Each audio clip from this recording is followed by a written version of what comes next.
আল্লাহ রাসূল আমাদেরকে আখলাক শেখানোর জন্য এসেছিলেন। বুইসতু লিউতাম্মিমা মাকারিমাল আখলাক।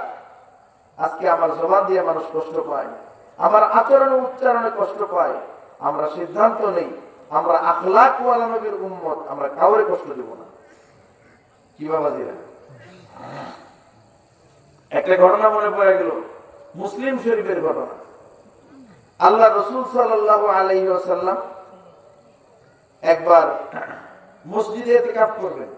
মুসলিম শরীফের মধ্যে ঘটনাটা উল্লেখ করা হয়েছে। পুরুষরা ইতিকাফ করে কোথায়? মসজিদে। আর মহিলারা ইতিকাফ করে কোথায়? ঘরে। ইতিকাফ করাটা সুন্নত আমল, গুরুত্বপূর্ণ আমল। ইতিকাফ করতে হয় রমজানের শেষ দশকে, তাই তো? সারা রমজানও করা যায়, কিন্তু সুন্নাহ রমজানের শেষ দশকে। তো আম্মাজান আয়েশা বলতেছেন, ইয়া রাসূলুল্লাহ, আমিও আপনার সাথে ইতিকাফ করব। আমি আপনার সাথে ইতিকাফ করব। নবীজি বলেন, তুমি আমার সাথে কিভাবে ইতিকাফ করবা? পুরুষদের ইতিকাফের জায়গা হলো মসজিদ, মহিলাদের ইতিকাফের জায়গা হলো ঘর। তুমি আমার সাথে কিভাবে করবা? আম্মাজান আয়েশা বলে, আমার একটা বুদ্ধি আছে। কি বুদ্ধি? বলে যে আমার ঘর আর মসজিদ তো দূরে না, একই সাথে। আমার দেয়ালের পাশেই মসজিদ, দরজা খুললেই মসজিদ, দরজা খুললেই আমার কামরা। এই জন্য আপনি মসজিদের মধ্যেই থাকবেন, আর আমি দরজার কাছে বিছানা করব। যখন মুসল্লি আসবে পর্দাটা নামায় দিব, মুসল্লি যখন চলে যাবে পর্দা উঠায় দিব। আপনার ইবাদত বন্দেগী দেখবো আর আমি ইবাদত করব। তো আম্মাজান আয়েশা রাদিয়াল্লাহু তাআলা আনহার এই প্রস্তাব শুনে আল্লাহ রাসূল বলেন, কথা তো ভালো, খারাপ না, এটা করতে পারো। তো আম্মাজান আয়েশা অন্যান্য বিবিদেরকে বলে দিয়েছে যে নবীজি তো তার সাথে আমাকে ইতিকাফ করার অনুমতি দিয়েছে। অন্যান্য বিবিরা চিন্তা করতেছে, আয়েশা যদি অনুমতি পায় আমরা পাবো না কেন? আয়েশারে অনুমতি দিছে মানে আমাদেরকেও অনুমতি দিছে। আয়েশা অনুমতি পাইছে মানে আমাদের জন্য অনুমতি হয়ে গেছে। এইটা মনে করে সকল বিবি তাদের ব্যাডিং পত্র নিয়ে মসজিদে এসে হাজির। আল্লাহ রাসূল বাইরে কোথাও গিয়েছিলেন, মাগরিবের নামাজের আগে তিনি মসজিদে ঢুকবেন সূর্যাস্তের আগেই। আয়েশা দেখে যে মসজিদের মধ্যে খালি ব্যাডিং আর ব্যাডিং। সাহাবায়ে কেরাম বাইরে দাঁড়িয়ে আছেন, মুস্কি মুস্কি হাসেন যে আম্মা যারা মসজিদে আজকে বেদখল দিছে, এরা থাকলে তো সাহাবায়ে কেরাম ঢুকতে পারতেছে না। নবীজি বুঝে ফেললেন ব্যাপারটা কি। আয়েশাকে আমি একলা অনুমতি দিয়েছি, কিন্তু আয়েশা সকলকে বলে দিয়েছে। সবাই মনে করছে আমাদের অনুমতি হয়ে গেছে, সবাই বিছানাপত্র নিয়ে আসছে। নবীজি একটু ফাপড়ে পড়ে গেলেন, কি করা যায়? এখন যদি আমি সবাইরে বলি যে তোমরা চলে যাও, আয়েশাকে অনুমতি দিছি, তোমাদেরকে দেই নাই, তাদের মন ভাঙবে কি ভাঙবে না? আর যদি হযরত আয়েশাকে বলে তোমারে দিছিলাম, তাদেরকে বলছো কেন, সুতরাং তাদের অনুমতিও ক্যান্সেল, তোমার অনুমতিও ক্যান্সেল, তাহলে আয়েশা কষ্ট পাবেন কি পাবেন না?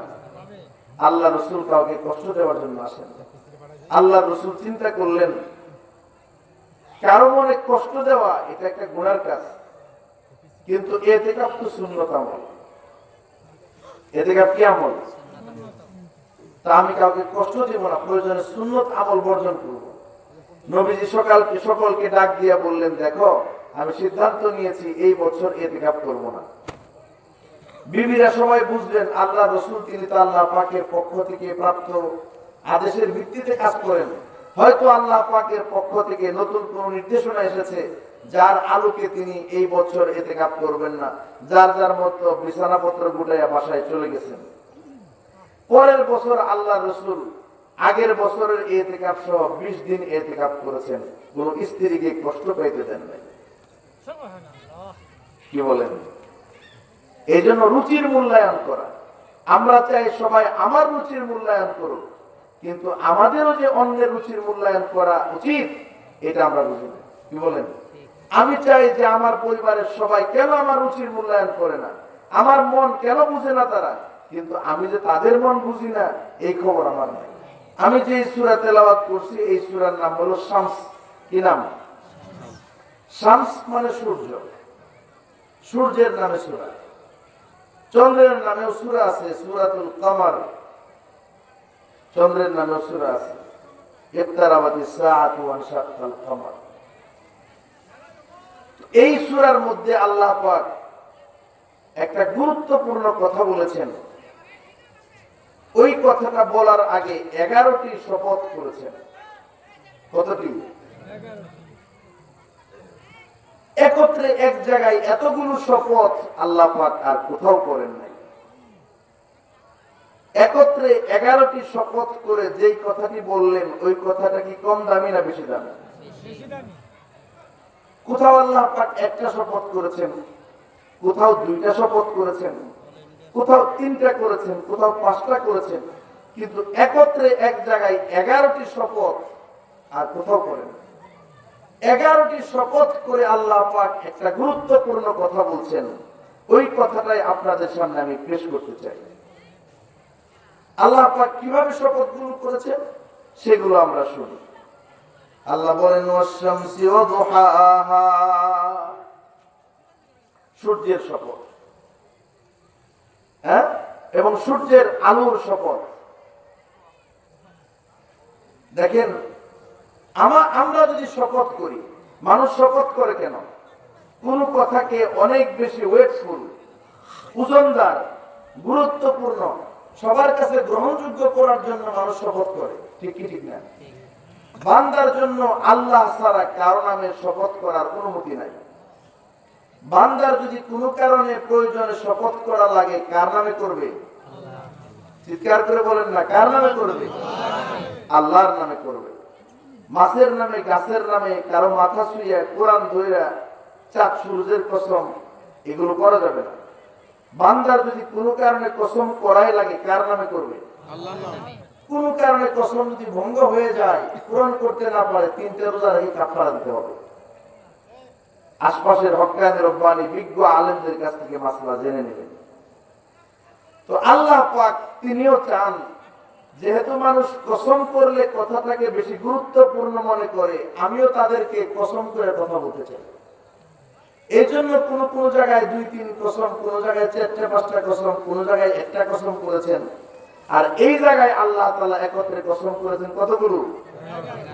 আমরা কসম করব কেবল কার নামে? আল্লাহর নামে। আর আল্লাহ পাকের কসম করার জন্য কোনো বিধি নিষেধ নাই। আল্লাহ তার সৃষ্টির যে কারো কসম করতে পারেন।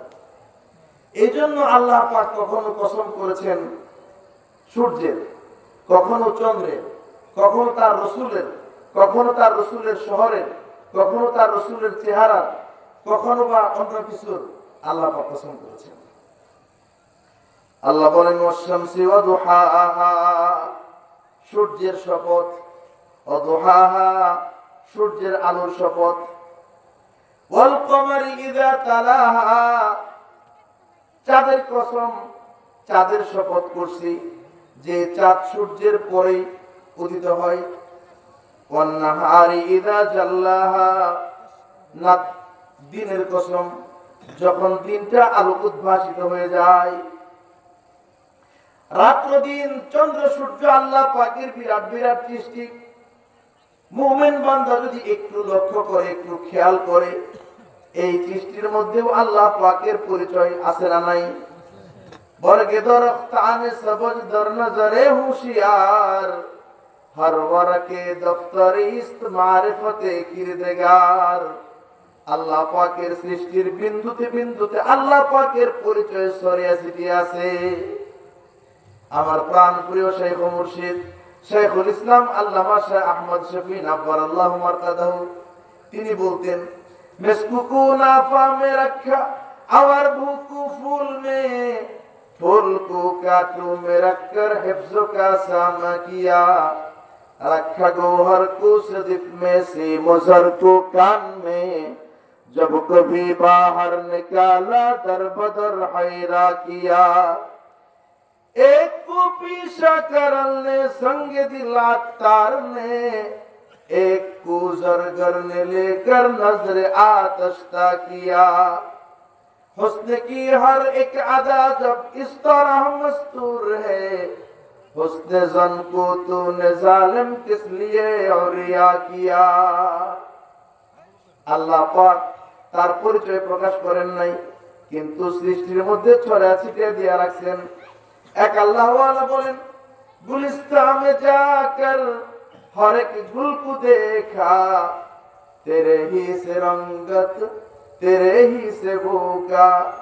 আল্লাহ আমি ফুল বাগানে গেলাম, হাজার রকমের ফুল, অসংখ্য অগণিত তার কালার রং, এক এক ফুলের এক এক রকমের ঘ্রাণ। আল্লাহ যেই ফুলে আমি সঙ্গী আপনার ঘ্রাণ পাই, যেই ফুলের দিকে তাকাই আপনার সৌন্দর্যের আলোক ছটা দেখতে পাই। আল্লাহ পাক নিজে আমাদের সামনে প্রকাশিত হন নাই, কিন্তু তার পরিচয় তিনি ছড়ায় ছিটিয়ে দিয়ে রাখছেন।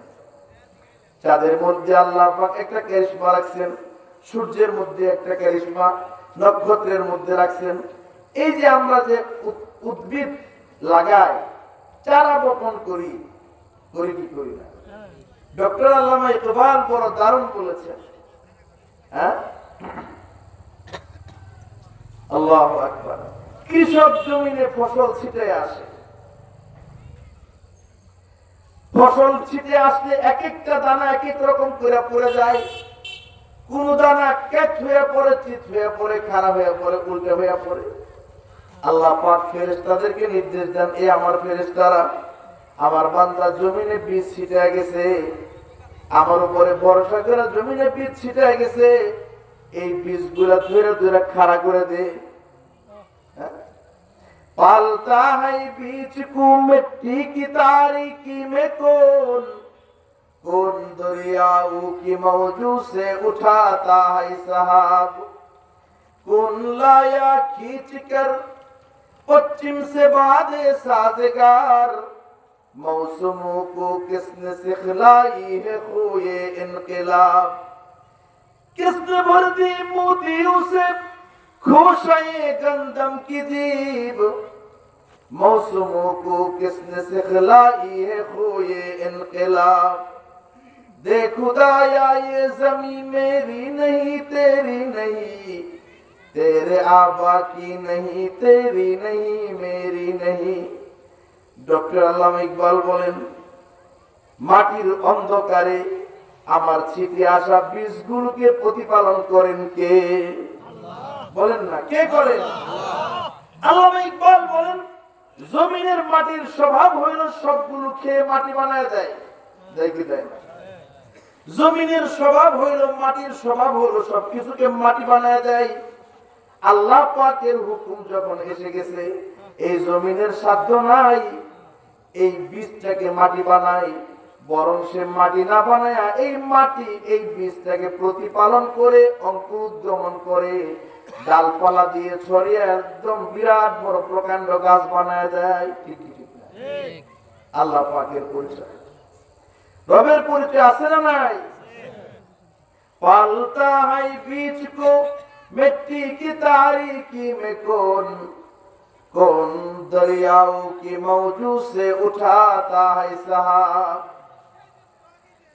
এই যে সমুদ্রের পানি, লোনা পানিগুলো বাষ্পের আকারে আসমানে উঠে যায়, আল্লাহ পাক আসমানের জগতে এই লোনা পানিগুলোকে পরিশোধন করেন, রিফাইন করেন, এরপরে বৃষ্টির আকারে মিষ্টি পানি, বড় সুস্বাদু উপকারী পানি আমাদের জন্য বর্ষণ করেন। যে এই কাজটা করেন তার নাম কি? আল্লাহ। আর জোরে সবাই বলেন না, তিনি কে? আল্লাহ। আল্লাহ। এই যে আয়োজন চলতেছে আমরা টের পাই না কিভাবে চলতেছে এগুলো। এরপরে ফসলগুলো অঙ্কুরোদ্গমন করে, ফলটা যখন একটু বড় হয়, চন্দ্রের আলোতে তার মধ্যে ঘ্রাণ সৃষ্টি হয়, সূর্যের আলোতে তার মধ্যে রং ধরে, নক্ষত্রের আলোতে তার মধ্যে পরিপক্কতা আসে, বাতি হয়। তো প্রত্যেকটা সৃষ্টির আলাদা আলাদা বৈশিষ্ট্য আছে। আল্লাহ পাকের হুকুমে এগুলো গোলামি করছে। এই জন্য আল্লাহ পাক বলছেন, ওয়াশ-শামসি ওয়া-দুহাহা ওয়াল-কমারি ইযা তালাহা ওয়ান-নাহারি ইযা জাল্লাহা ওয়াল-লাইলি ইযা ইয়াগশাহা।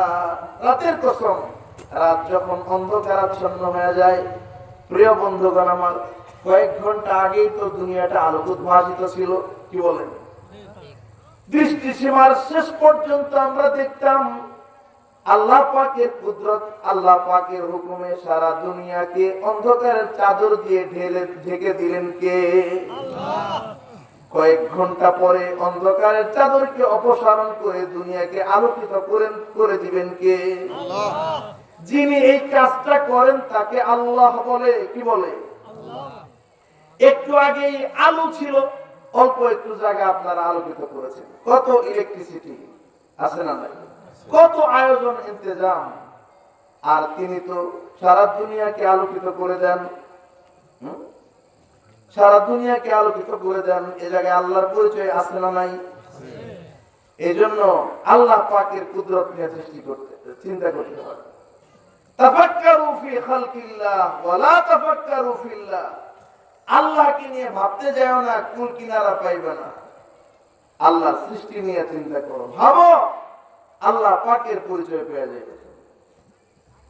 আল্লাহ পাক বলছেন والشمس وضحاها والقمر إذا تلاها والنهار إذا جلاها والليل إذا يغشاها والسماء وما بناها। আসমানের কসম, যিনি আসমানকে বানিয়েছেন তার কসম। ওয়াল আরদি ওয়ামা তাহাহা, জমিনের কসম। ওয়ামা তাহাহা আই ওমান তাহাহা, যিনি জমিনকে বিছিয়ে দিয়েছেন তার শপথ। ওয়া নাফসি ওয়ামা সাওয়াহা, আত্মা সমূহের শপথ। আমাদের প্রত্যেকের মধ্যে আত্মা আছে না নাই? রূহ আছে না নাই? এটার শপথ করা হয়েছে। এবং যিনি আমাদের মধ্যে রূহ স্থাপন করে দিয়েছেন তার শপথ, মানে আল্লাহ পাক নিজেই নিজের শপথ করেছেন। ফাআলহামাহা ফুজুরাহা ওয়া তাকওয়াহা, আল্লাহ পাক আমাদের প্রত্যেকের ভিতরে দুইটা জিনিস দিয়েছেন। ফাআলহামাহা ফুজুরাহা ওয়া তাকওয়াহা, আমাদের প্রত্যেকের ভিতরে আল্লাহ পাক তাকওয়ার গুণাবলী দিয়েছেন, আবার আল্লাহ পাকের নাফরমানি, অবাধ্যচরণ, পাপ পঙ্কিলতা করার যোগ্যতা দিয়েছেন। কি বলেন? আছে না নাই? সবার মধ্যেই দুইটা করার যোগ্যতা। এই দুই যোগ্যতা দেওয়ার পর আল্লাহ পাক বলেছেন দুইটাও তোমাদের মধ্যে দেওয়া হয়েছে। কদ আফলাহা মান যাক্কাহা, তোমাদের মধ্যে কামিয়াব ওই ব্যক্তি যে ব্যক্তি পাপ পঙ্কিলতার দিকে যায় নাই, আত্মাকে পরিষ্কার পরিচ্ছন্ন রেখেছে। 11টা শপথ করার পর আল্লাহ পাক গুরুত্বপূর্ণ এই কথাটা বলেছেন, কামিয়াব ওই ব্যক্তি যার আত্মা পরিষ্কার পরিচ্ছন্ন হয়ে গেছে। অকদ খাবা মান দাসাহা, ওই ব্যক্তি নাকাব এবং ব্যর্থ হয়ে গেছে যে লোক আত্মাকে পরিচ্ছন্ন করতে পারে নাই, আত্মাকে কালিমা যুক্ত রেখে দিয়েছে। এবার বলেন, আমাদের এই দিলগুলো, আত্মা, এগুলা পরিষ্কার পরিচ্ছন্ন করা দরকার আছে না? কি বলেন বাবাজি? আল্লাহ রাসূল দোয়া করেছেন, আল্লাহুম্মা জাআল সারীরাতি খায়রাম মিন আলানিয়াতি ওয়াজআল আলানিয়াতি সালিহা। আল্লাহ, আপনি আমার ভিতরটাকে আমার বাইরের চেয়ে সুন্দর বানায় দেন। কি? আল্লাহ, আমার ভিতরটাকে আমার বাহিরের চেয়ে সুন্দর বানায় দেন। আমার ভিতরটা যেন আলোকিত থাকে, আমার ভিতরটা যেন দীপ্তিময় থাকে। আল্লাহ পাক বাহিরটা দেখেন না, আমরা বাহির সাজাইতে পাগল পারা, ভিতর নিয়ে আমাদের কোনো ফিকির নাই। আর আল্লাহ পাকের পেয়ারা পেয়ারা বান্দা যারা, তারা ভিতর নিয়ে ফিকির করে, তারা চিন্তা করে ভিতরটাকে আলোকিত করে এ দুনিয়ার থেকে যেতে হবে। আমি জিজ্ঞেস করতে চাই, যে এই লোকগুলো দুর্নীতিবাজ, এই লোকগুলোর ভিতরটা পরিষ্কার না অন্ধকার? বলেন না। যে লোকগুলো সুদ খায়, আল্লাহ পাকের নাফরমানি করে, ভিতরটা আলোকিত না অন্ধকার? অন্ধকার। যে লোকগুলো জুলুম করে, তাদের ভিতর কি আলোকিত না অন্ধকার? হ্যাঁ, আমরা মনে করি বাইরে সুন্দর, তো আসলেই সুন্দর না। বাইরে সুন্দর হইলে মানুষ সুন্দর হয় না। যার ভিতরটা সুন্দর সেই প্রকৃতপক্ষে সুন্দর। কি বলেন? দুনিয়ার একজন অন্যতম কালো মানুষের কথা বলি, কোরআনেও তার প্রতি ইঙ্গিত আছে। অনেকগুলো কালো মানুষের কথা কোরআন ইশারা আছে। তার মধ্যে হইল একজন হযরত বিলাল। কালো ছিলেন কি ছিলেন না? ছিলেন। দেখতে বেটে, আবার তিনি কালো, মুখে আবার বসন্তের দাগও তার ছিল, মুখ ঠোঁটগুলো মোটা মোটা, অত সুশ্রী সুদর্শন তো ছিলেন না। আল্লাহর হাবিব মেরাজ করে এসে বলেন, ইয়া বিলাল হাদিসনি বিআরজা আমালিন আমিলতাহু ফিল ইসলাম ফাইন্নী সামিআতু দাফান আলাইকা বাইনা ইয়াদাই ফিল জান্নাহ। ও বিলাল, তুমি আমারে বলো ইসলাম গ্রহণ করার পরে তুমি কি আমল করো? জান্নাতে গেছিলাম মেরাজ করতে গিয়ে জান্নাত পরিদর্শন করে আসছি।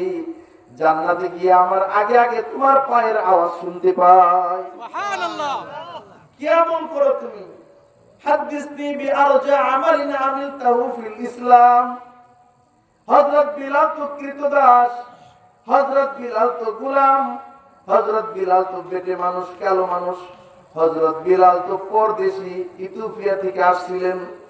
দেখতে তো অত সুন্দর না, কিন্তু আল্লাহ পাকের কাছে দামি, আল্লাহর হাবিবের কাছে দামি। এই জন্য বলা আছে হযরত বিলাল আগে জান্নাতে ঢুকবেন। কেমনে ঢুকবেন? আল্লাহ রাসূলের আগে কার জন্য জান্নাত খোলা হবে না? সবার আগে আমাদের নবীজি জান্নাতে ঢুকবেন। আমাদের নবীজি যখন জান্নাতে প্রবেশ করবেন, হযরত বিলাল থাকবেন নবীজির খাদেম। নবীজি জান্নাতে ঢুকবেন, উটের পিঠে সওয়ার হইয়া ঢুকবেন, আর বিলালের হাতে উটের রশি থাকবে। হযরত বিলাল আগে আগে যেয়ে জান্নাতে প্রবেশ করবেন, নবীজির উটের রশি ধরে টেনে টেনে যাবেন। সুবহানাল্লাহ। এই জন্য সবার আগে জান্নাতে প্রবেশ করবেন হযরত বিলাল। মর্যাদা কি মর্যাদা না? মর্যাদা। এইটা কি সৌন্দর্য দিয়া হয়েছে? জি না। অর্থবিত্ত দিয়া হয়েছে? জি না। প্রভাব প্রতিপত্তি দিয়া হয়েছে? জি না। ক্ষমতা দিয়া হয়েছে নাকি? জি না। কি দিয়া হয়েছে? ভিতরটা ভালো। কি ভালো? ভিতর ভালো। ভিতর ভালো। আল্লাহ রাসূল মক্কা বিজয় করার জন্য আসলেন মক্কাতে মদিনা থেকে 10,000 সাহাবায়ে কেরামের বিরাট বড় কাফেলা। আল্লাহর হাবিব মক্কাতে প্রবেশ করছেন বিজয়ী বেশে। নবীজির মাথার মধ্যে কালো পাগড়ি। দুনিয়ার অন্যান্য বিজেতারা কোন এলাকায় যখন বিজয়ী হয়ে ঢুকে তাণ্ডব চালায়, ঘর বাড়ি ভাঙে, তারপর সেখানকার মানুষের মধ্যে আতঙ্ক সৃষ্টি করে। আমরা করেছি না 5 তারিখে করছি? জি। এটা বিজয়ীরা করে থাকে, এটাই স্বাভাবিক নেচার। যেখানেই কোনো বিপ্লব ঘটেছে এভাবেই ঘটেছে, কিন্তু আল্লাহ রাসূলের বিজয়টা এমন হয়। বছরের পরে বছর যারা নিষ্পেষিত হয়েছেন, মক্কার মুশরিকদের দ্বারা অপমানিত, লাঞ্ছিত, নিগৃহীত হয়েছেন, আজকে সেই শহরে আল্লাহর হাবিব ঢুকছেন, উটের পিঠে সওয়ার হয়ে ঢুকছেন, এতটা বিনয়ী হয়ে ঢুকছেন, আল্লাহ রাসূলের মাথা মুবারক অবনমিত। আল্লাহ রাসূল কাঁদতেছেন, চোখ দিয়ে পানি পড়ে, বিজয়ের শুকরিয়া, খুশির চোটে চোখ দিয়ে পানি পড়ে। মাথাটা নিচু করতে করতে আল্লাহর হাবিবের মাথা উটের পিঠের সাথে লেগে গেছে। এক সাহাবী একদিক থেকে বলে উঠলো চিৎকার করে, আল ইয়াউমুল মালহামা, আজকের দিন প্রতিশোধের দিন। 10 বছর আমাদেরকে নির্যাতন করা হয়েছে, নির্যাতনের প্রতিশোধ নিব আজকে। আমাদেরকে তাড়ায় দিছিল, তাড়ায় দেওয়ার প্রতিশোধ নিব। আমাদেরকে নিগৃহীত করছিল, প্রতিশোধ নিব। যা যা অপকর্ম করেছিল সবকিছুর প্রতিশোধ আজকে আমরা নিব। একদিক থেকে সাহাবী চিৎকার করে বলতেছে, আল ইয়াউমুল মালহামা। আল্লাহর হাবিব অপর পাশ দিকে করে বলতেছেন, না না না, আল ইয়াউমুল মারহামা। আজকের দিন কেবলই আমার ভালোবাসা দেখানোর দিন, আজকের দিন অনুগ্রহ প্রকাশ করার দিন, আজকে আমি উন্নত আখলাক দেখানোর দিন, আজকে সকলকে আমি আম ক্ষমা ঘোষণা করে দিলাম। সুবহানাল্লাহ। আল্লাহ রাসূল কাঁদতেছে, সাহাবায়ে কেরাম আল্লাহ রাসূলের কথা শুনে কাঁদতেছে। যে লোকগুলো নির্যাতন নিপীড়ন করছেন বিপ্লবের দিনে, স্বাধীনতার দিনে, বিজয়ের দিনেও আল্লাহর হাবিব তাদেরকে এই ভালোবাসার পয়গাম শোনায় দিলেন। এই লোকগুলো এক একজন এক এক জায়গায় ঘাপটি মেরে আল্লাহ রাসূলের পদক্ষেপগুলো দেখছিলেন কি করে। যখন আল্লাহ রাসূল এই বাণী দিয়ে দিলেন, ঐতিহাসিক কথা বললেন, কাফেরদের অন্তর গলে গেল। নবীজির কাছে তারা চলে আসলো। এরপর থেকে ফুতুহাত ফুতুহাত ফুতুহাত বিজয়ের দ্বারগুলো একে একে উন্মোচিত হতে থাকলো। দলে দলে লোকজন আসতে থাকলো। সরকার দু আলমের আখলাকে মুগ্ধ হলো। নবীজি খানায় কাবার চত্বরে ঢোকার পরে ঘোষণা দিলেন, এখন আমরা আজান দিয়ে নামাজ আদায় করব। আজান কে দিবে? হযরত বিলালকে বললেন, বিলাল তুমি আজানের জন্য তৈরি হয়ে যাও। হযরত বিলাল আজান দিবেন। হযরত বিলাল কোথায় আজান দিবেন? বিলাল বললেন, ইয়া রাসূলুল্লাহ, মদিনায় থাকতে মক্কার দিকে ঘুরে আজান দিতাম, আজকে আমি কোথায় দেব? এখানে তো মিনারা নাই। আল্লাহ রাসূল বলেন, তুমি খানায় কাবার ছাদে উঠে আজান দাও। হযরত বিলাল খানায় কাবার রশি বেয়ে বেয়ে খানায় কাবার ছাদে উঠলেন।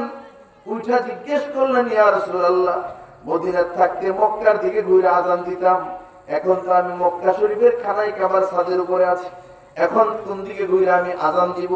আল্লাহ রাসূল বলেন, আমি যেই দিকে দাঁড়িয়ে আছি আমার দিকে ঘুরে তুমি আজান দাও।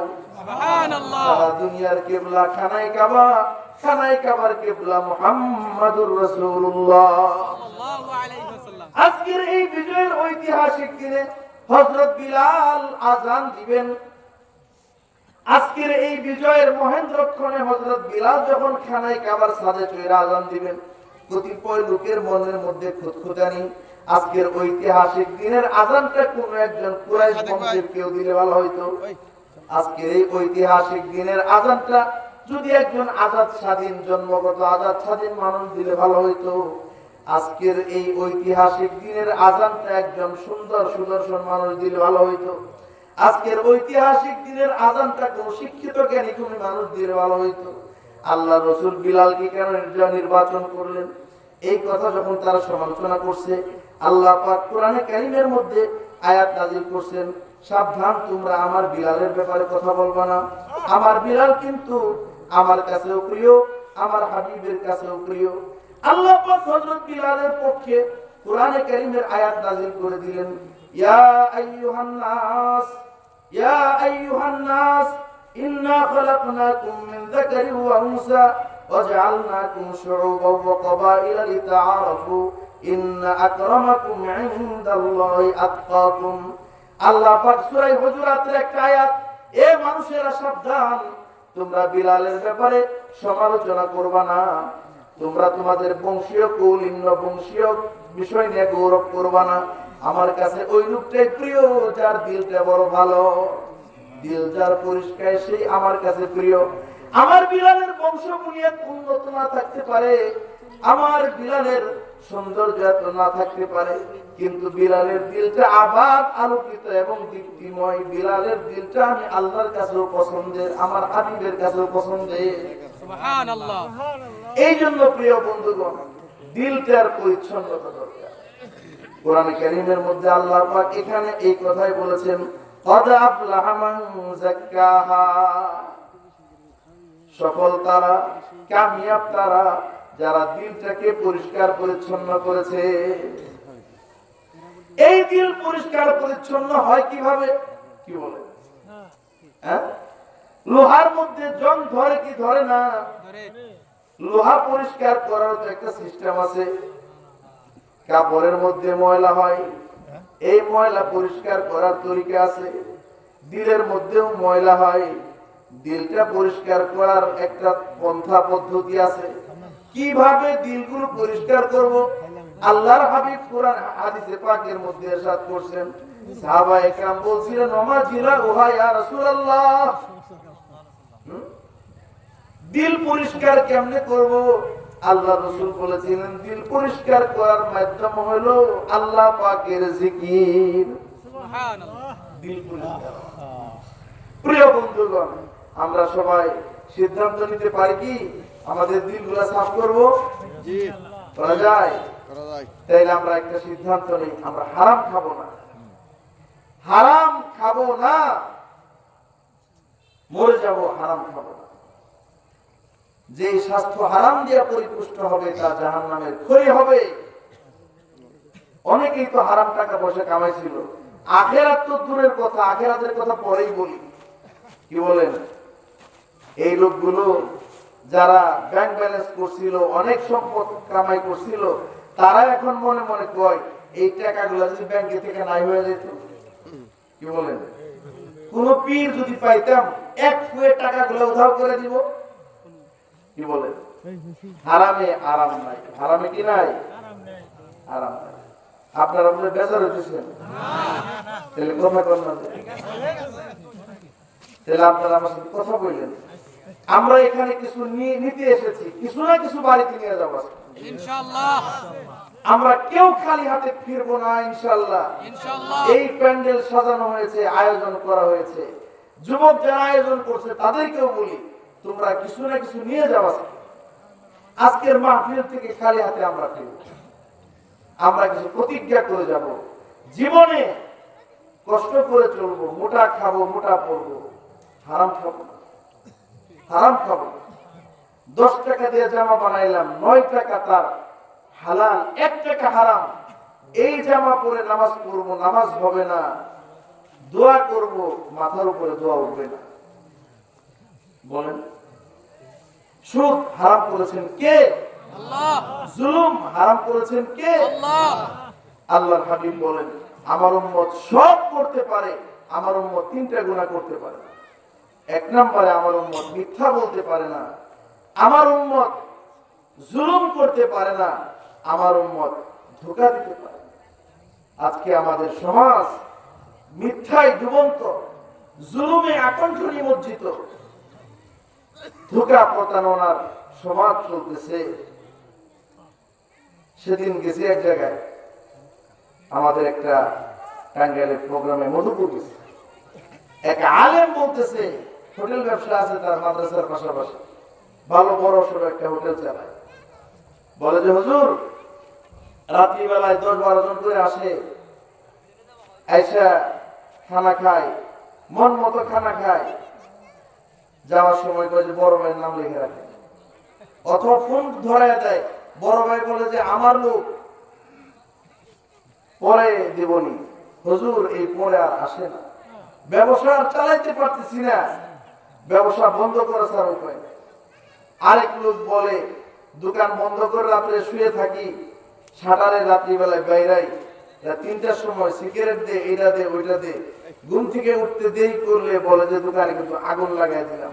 প্রিয় বন্ধুগণ, বলেন জুলুম কি জুলুম না? জুলুম। আল্লাহর কাছে জবাব দিতে হবে কি হবে না? তবে সিদ্ধান্ত নেই আমার দ্বারা কেউ যেন জুলুমের শিকার না হয়। আল্লাহ রাসূল বলেছেন এই 3টা কথা মনে রাখি, আমার উম্মত মিথ্যা বলতে পারে না। মোবাইলে মিথ্যা বলাটা জায়েজ আছে, কি বলেন? না। মনে করতে পারেন যে মোবাইলে মিথ্যা বলা যায়। ঢাকা রয়েছে কয় যে মির্জাপুরে বসে তারা বহেন। আল্লাহু আকবার। তো আমরা মিথ্যা বলবো না, প্রিয় বন্ধুগণ, ঠিক আছে তো? জি। আমরা মিথ্যা বলবো না, আমরা জুলুম করব না, আমরা ধোঁকা দিব না। আল্লাহ আমাদের দিলগুলো পাক সাফ করে দেন। আমিন। তো আমরা হারাম খাবো না, 5 ওয়াক্ত নামাজ পড়ব, সকাল সন্ধ্যা তাসবিহাত জিকির আজকার করব। যেদিন চোখটা বন্ধ হয়ে যাবে, একবার সুবহানাল্লাহ বলার কি দাম সেদিন বুঝে আসবে। হ্যাঁ, যেদিন আমার শ্বাস প্রশ্বাস বন্ধ হয়ে যাবে, একবার লা ইলাহা ইল্লাল্লাহ বলার কি দাম বুঝে আসবে। হযরত মুসা আলাইহিস সালাম একদিন আল্লাহর কাছে বলতেছে, আল্লাহ আপনি যদি আমাকে একটা বিশেষ একটা কালিমা শিখাইতেন, জিকির শিখাইতেন, ওই জিকিরটা খালি আপনার আমি করতাম। বিশেষ জিকির, একবার খাস জিকির, যে জিকিরটা করলে আপনার খুব প্রিয় হয়ে যাবো আমি, একদম প্রাইভেট পার্টিকুলার। আল্লাহ বলে ঠিক আছে, তোমাকে একটা গুরুত্বপূর্ণ দামি জিকির আমি শিখাবো। কয় আল্লাহ তাহলে শিখান। আল্লাহ বলতেছে তুমি বলো লা ইলাহা ইল্লাল্লাহ। হযরত মুসা নবী কয় আল্লাহ এত সবাই বলে, সবাই বলে এই জিকির। আল্লাহ বলেন মুসা এটা সবাই বললে কি হবে, এমন দামি জিকির আসমান এবং জমিনের মাঝে যা আছে সব যদি এক পাল্লায় দেওয়া হয়, লা ইলাহা ইল্লাল্লাহ এক পাল্লায় দেওয়া হলে এই পাল্লাটা ভারী হয়ে যাবে। সুবহানাল্লাহ। আমার বাবাজিরা প্রত্যেকদিন সকাল সন্ধ্যা 100-100-200 বার লা ইলাহা ইল্লাল্লাহ পড়তে পারবো না? ইনশাআল্লাহ। আল্লাহ রাসূল বলেছেন কেউ যদি একবার সুবহানাল্লাহ বলে জান্নাতে একটা গাছ হয়ে যায়, কথা কি বিশ্বাস হয়? আচ্ছা, দুনিয়াতে যদি একবার সুবহানাল্লাহ বললে একটা গাছ হইতো, আপনারা কি করতেন জানি না। কি বলেন? আমি তো খালি গাছ লাগাইতাম, কারণ সুবহানাল্লাহ বললে কি লাগে? গাছ লাগে। আল্লাহ রাসূলের কথার উপরে কতটুকু বিশ্বাস আছে আমাদের? তাহলে গাছ লাগাই কয়জন? গাছ লাগায়। কমপক্ষে ডেইলি 200 গাছ লাগাবো। কত গাছ? চলেন আজকে থেকে বৃক্ষরোপণ কর্মসূচি।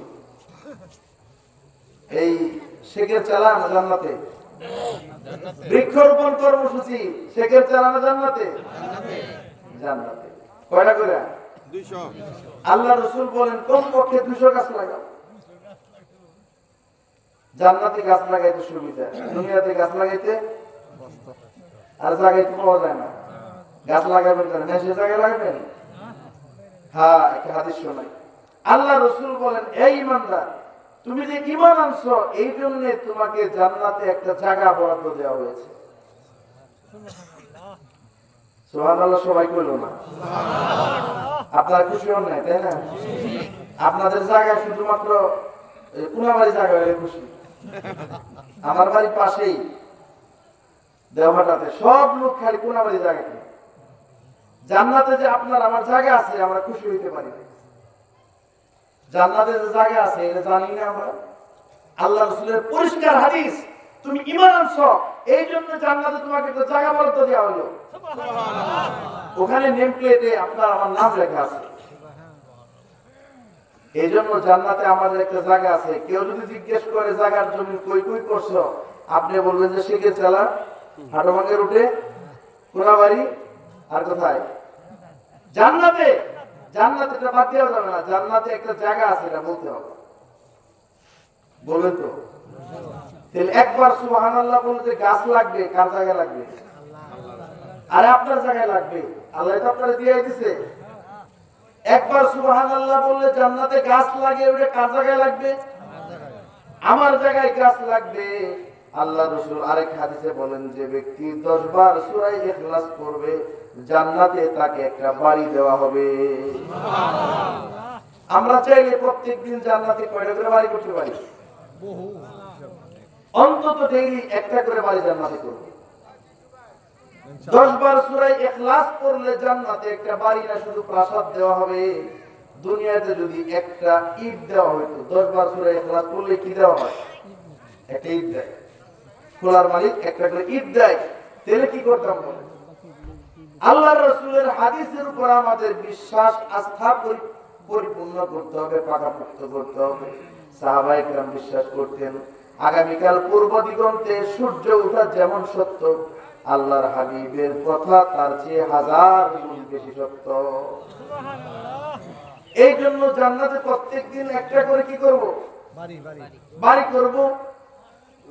এখন আপনি বলবেন এত বাড়ি দিয়ে আমি কি করব? আরে ভাই, জান্নাতে থাকতে হবে যতদিন, প্রস্তুতি কত বড়, ঠিক কি ঠিক না? জান্নাতে কতদিন থাকতে হবে এর একটা উপমা দিয়েছেন হযরত মাওলানা জালালউদ্দিন রুমি রাহমাতুল্লাহি আলাইহি। কেউ যদি দুনিয়া থেকে আসমান পর্যন্ত সরিষার স্তূপ দেয়, চিন্তা করে দেখুন তো, দুনিয়া থেকে আসমান পর্যন্ত সরিষার স্তূপ দিলে কি পরিমাণ ব্যাস নিয়ে এটা ছড়িয়ে পড়বে? অনেক বড় হবে। 70 বছর অন্তর অন্তর একটা করে পাখি, একটা পাখি এসে যদি একটা করে দানা নিয়ে যায়, তাহলে ভাবা যায়, কল্পনা করা যায়, চিন্তা করা যায় যে কোনো না কোনো দিন, একদিন না একদিন এই সরিষার স্তূপ শেষ হবে। কিন্তু জান্নাতের জীবনের শুরু আছে, তার কোনো শেষ নাই। থাকতে হবে যতদিন, প্রস্তুতি ততদিনের। এই জন্য থাকবো আমরা অনন্তকাল, প্রস্তুতিও অনন্তকালের নিতে হবে। জান্নাতে গাছ দরকার আছে অনেক, বাড়িও দরকার আছে অনেক। জান্নাতীরা বিভিন্ন জায়গায় ঘোরাফেরা করবে। এখানে আমি বন্দিগি করতেছি, জান্নাতে আমার গাছপালা লাগতেছে, জান্নাতে আমার বালাখানা হচ্ছে, জান্নাতে আমার হুর গেলমান হচ্ছে। হ্যাঁ, একবার আমি একজন বড় আলেমের সাথে গাড়িতে সফর করছিলাম, কয়েক ঘন্টার সফর।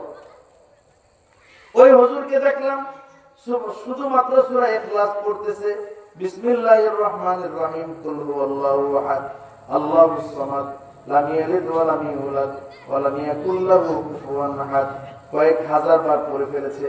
কয়েক ঘন্টার সফর। আমি জিজ্ঞেস করলাম, হুজুর এত সূরা ইখলাস পড়তেছেন, কথা নাই বার্তা নাই? বলে, মিয়া আমি জান্নাতে বাড়ি বানাই। কি বানাই? আমি কাজ করতেছি। কেউ দুনিয়ার বাড়ির ধান্দা করে, কেউ আখিরাতের বাড়ির ধান্দা করে। দুনিয়া করা তো নিষেধ নাই, কিন্তু আখিরাতকে ভুলে দুনিয়া করার মুমিন বান্দার কোনো সুযোগ নাই। জীবনটা তো চলে গেল, দুনিয়া দুনিয়া দুনিয়া দুনিয়া করতে করতে হায়াত আমার কেটে গেল। আখিরাতের জন্য কি করলাম? নারী বাড়ি গাড়ির ফিকিরে দুনিয়ার হায়াত কেটে গেল। আখিরাতের জন্য কিছু করা দরকার আছে না নাই? বলেন, আমরা সকাল সন্ধ্যা জিকির করব ইনশাআল্লাহ। একটা তাসবিহ হাতে নিয়ে সুবহানাল্লাহ 100 বার সুবহানাল্লাহ বলেন না? সুবহানাল্লাহ। সবাই বলেন সুবহানাল্লাহ, সুবহানাল্লাহ, সুবহানাল্লাহ। কামাই করব, এখানে গাছ লাগবে, ওখানে একজন প্রবাসী কামাই করে বিদেশে, ভোগ করে দেশে। আর দুনিয়া মাজরাতুল আখিরা, দুনিয়া হলো আখিরাতের কামাইয়ের জায়গা। এক ছেলে বিদেশে গেছে সৌদি আরব, কয়েক বছর যাবত আছে, ভালো টাকা পয়সা রুজি রোজগার করে। বাবা বলতেছে, বেটা তুমি যে টাকা পয়সা পাঠাইছো সবগুলো আমি জমা করে রাখছি, নষ্ট করি নাই। রাস্তার ধারে জায়গা কিনছি, 3 তলা ফাউন্ডেশন দিয়ে বিল্ডিং করছি, চতুর্দিকে প্রাচীর করেছি, ভিতরে গাছপালা সুন্দর সুন্দর লাগাইছি, সবকিছু টিপটপ করেছি। আর 2টা বছর তুমি টাকা পয়সা কামাই করো, অনিন্দ সুন্দরী পাত্রী মেয়ে দেখে রাখবো, আসলেই তোমাকে বিয়ে করায় দিব, জীবনটা আরামে কাটাইবা, কামাই করবা ওই জায়গায়, ভোগ করবা এই জায়গায়। কি বলো? কামাই কোথায়? কামাই হবে ওখানে, ভোগ হবে এখানে। এটা ভোগের জায়গা না। মুমিন বান্দা ভোগ করবে কোথায়? জান্নাতে। आयशो इशरत के लिए इंसान नहीं, याद रख तू बंदा है मेहमान नहीं। आयशो इशरत के लिए इंसान नहीं, याद रख तू बंदा है मेहमान नहीं। তোমাকে তামসা করার জন্য দুনিয়াতে পাঠানো হয় নাই। মনে রাখো, তুমি শ্রমিক হয়ে দুনিয়াতে আসছো, আল্লাহ পাকের গোলামি না করে তোমার যাওয়ার কোনো সুযোগ নাই। আল্লাহ পাককে আমরা ভুলে আছি। এই জন্য সকাল সন্ধ্যা 100 100 200 বার সুবহানাল্লাহ। সবাই বলেন না মহব্বতের সাথে সুবহানাল্লাহ, সুবহানাল্লাহ, সুবহানাল্লাহ, সুবহানাল্লাহ। পর্দার আড়ালে মা বোনরা আছে, তাদেরকেও বলে আপনারা মনে মনে পড়েন সুবহানাল্লাহ, সুবহানাল্লাহ, সুবহানাল্লাহ, সুবহানাল্লাহ। আলহামদুলিল্লাহ, আলহামদুলিল্লাহ, আলহামদুলিল্লাহ, আলহামদুলিল্লাহ। আল্লাহ রাসূল হাদিসে পাকের মধ্যে বলেছেন, যে ব্যক্তি 100 100 200 বার সুবহানাল্লাহ পড়বে, জান্নাতে একটা করে গাছ তো হবেই, 100 কবুল হজের সওয়াব দেওয়া হবে। চিন্তা করা যায়, হ্যাঁ, কত সওয়াব। এই জন্য আমরা সবাই জিকির করবো তো ইনশাআল্লাহ। কোরআনে পাকে আল্লাহ বলছেন, ইস্তাগফিরু রাব্বাকুম ইন্নাহু কানা গাফফারা ইরসিলিস সামাআ আলাইকুম মিদরারা ওয়া ইউমদিদকুম বিআমওয়ালিন ওয়া বানিন ওয়া ইয়াজআল লাকুম জান্নাতিন ওয়া ইয়াজআল লাকুম আনহারা। হ্যাঁ, আল্লাহ বলেন যদি ইস্তিগফার করো, 1 নাম্বার আল্লাহ পাক তোমাদের ক্ষমা করে দিবেন। ইস্তিগফার করলে আল্লাহ কি করবেন? ইরসিলিস সামাআ আলাইকুম মিদরারা, আসমান থেকে আল্লাহ পাক মুষলধারে রহমতের বৃষ্টি প্রয়োজন মতো পাঠাবেন। এখন তো নাফরমানির কারণে এমন, কখনো অতিবৃষ্টি, কখনো অনাবৃষ্টি হয়েছে। কি হয়েছে না? ক্ষেত ফসলে বরকত হবে, নেককার সন্তানাদি দান করা হবে। যার জীবনে যত বেশি ইস্তেগফার, সে আল্লাহ পাকের কাছে তত বেশি প্রিয়, মনের আশা পূর্ণ। একটা ঘটনা এসেছে, আমাদের এক ইমাম হযরত ইমাম আহমদ ইবনে হাম্বল নামটা সবাই মহব্বতের সাথে বলেন না, ইমাম আহমদ ইবনে হাম্বল। বলেন ইমাম আহমদ ইবনে হাম্বল। কত বড় আলেম জানেন? অনেক বড়। 40 লক্ষ হাদিসের হাফেজ। ভুল বললাম, 13 লক্ষ হাদিসের হাফেজ। আর 40,000 হাদিসের সংকলন করে গেছেন। ওনার ওই কিতাবটা আছে আমাদের মাদ্রাসাগুলোতে, মুসনাদে ইমাম আহমদ ইবনে হাম্বল। হ্যাঁ, আমাদের মাদ্রাসাগুলোতে আছে 40,000 হাদিসের সংকলন। আর ওনার মুখস্থ ছিল 13 লক্ষ হাদিস। এত বড় আলেম, উনার জামানায় উনার সমান বড় আলেম আর ছিলেন না। দেখে যে পাশে একটা বাজার আছে, ওই বাজারে বেকারি চলে। বেকারিতে এক ছেলে রুটি বানায়, আগামীকাল সকালে এই রুটিগুলো সেল দিবে। তো ওই যুবকের কাছে গিয়ে বলছে, যুবক তুমি তো এখানে সারা রাত আগুনের মধ্যে রুটি তাপাইবা, রুটি শেখবা, আমি কিছু সময় তোমার কাছে থেকে উত্তাপ গ্রহণ করে রাতটা অতিবাহিত করতে চাই, দিনের আলো ফুটলে আমি চলে যাব। ঠিক আছে, থাকেন, সমস্যা।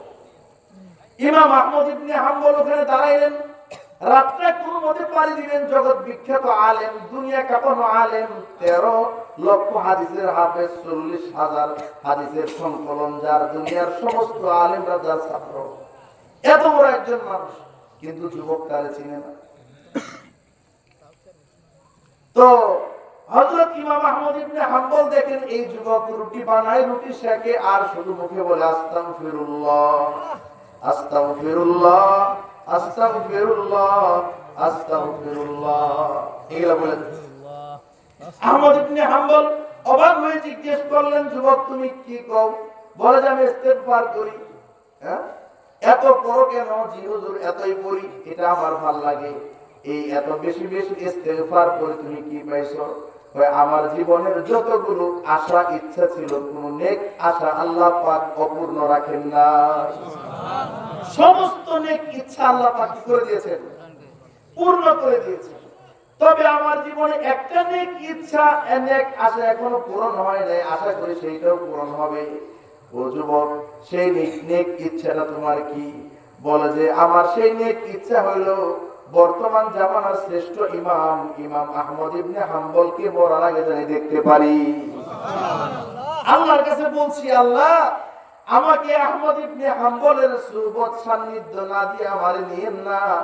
জগৎ বিখ্যাত আলেম, দুনিয়া কাঁপানো আলেম, 13 লক্ষ হাদিসের হাফেজ, 40,000 হাদিসের যে সংকলন করেছেন, তাকে না দেখে আমি মরতে চাই না। আল্লাহ তারে আমারে দেখায়। ইমাম আহমদ ইবনে হাম্বলের চোখে পানি এসে গেছে। যুবক, আল্লাহ পাক তোমার এই আশা মঞ্জুর করে নিয়েছেন। আল্লাহ পাক চাইছেন তুমি যেন কষ্ট করে তার কাছে না যাও, চেয়ে দেখো এই আহমদ ইবনে হাম্বল তোমার সামনেই দাঁড়িয়ে আছে।